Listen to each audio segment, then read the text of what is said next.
भारत के उत्तरी भाग में अर्बुद शिखर नामक एक पहाड़ है।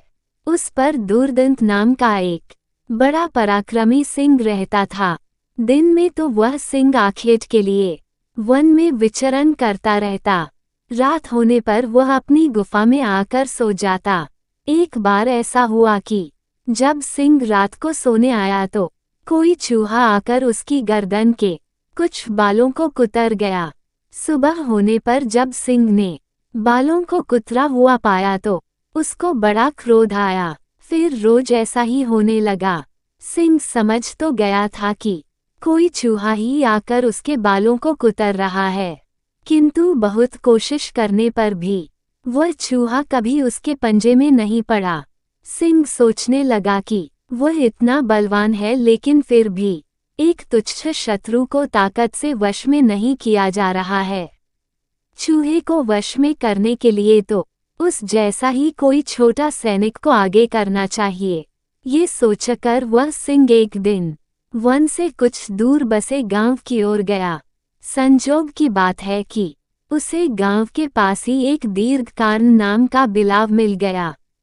बिलाव और सिंह तो सजातीय माने जाते हैं, इसलिए किसी प्रकार से बिलाव को विश्वास से वश में करके वह सिंह उसे अपने साथ अपनी गुफा में ले आया। गुफा में लाकर सिंह ने बिलाव का खूब स्वागत सत्कार किया, उसे मुलायम मांस का आहार कराया। उस दिन के बाद वह बिलाव सिंह के साथ उसी गुफा में रहने लगा। फिर तो बिलाव के डर से चूहा बिल से बाहर ही नहीं निकलता था। सिंह के बाल को कुतरने की तो बात दूर रही, सिंह उस ओर से निश्चिंत हो गया और अब उसकी रातें बड़ी आनंद से बीतने लगी। जब कभी भी सिंह को चूहे की चूं चूं सुनाई देती तो वह बिलाव को और अधिक ताज़ा मांस खिला देता।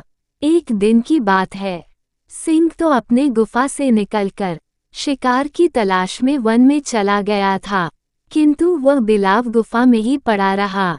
उसे भोजन की चिंता तो थी नहीं, सिंह उसे पेट भर मांस तो खिला ही दिया करता था। सिंह के जाने पर भूख का मारा चूहा बिल से बाहर निकला और बिलाव से आंख बचाकर इधर उधर भोजन की तलाश करने लगा।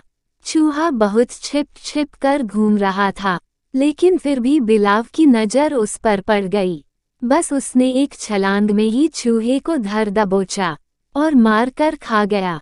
कुछ दिन के बाद सिंह ने महसूस किया कि ना तो अब चूहा कभी दिखाई पड़ता है और ना उसकी चूं चूं कभी सुनाई देती है।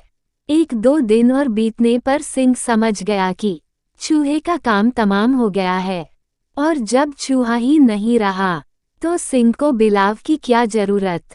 बस उस दिन से सिंह बिलाव की उपेक्षा करने लगा। उसके खाने पीने की भी कोई चिंता ना रही।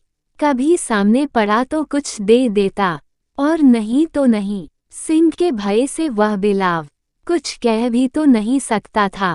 परिणाम ये हुआ कि कुछ दिन के बाद भूख के कारण वह बिलाव भी मर गया।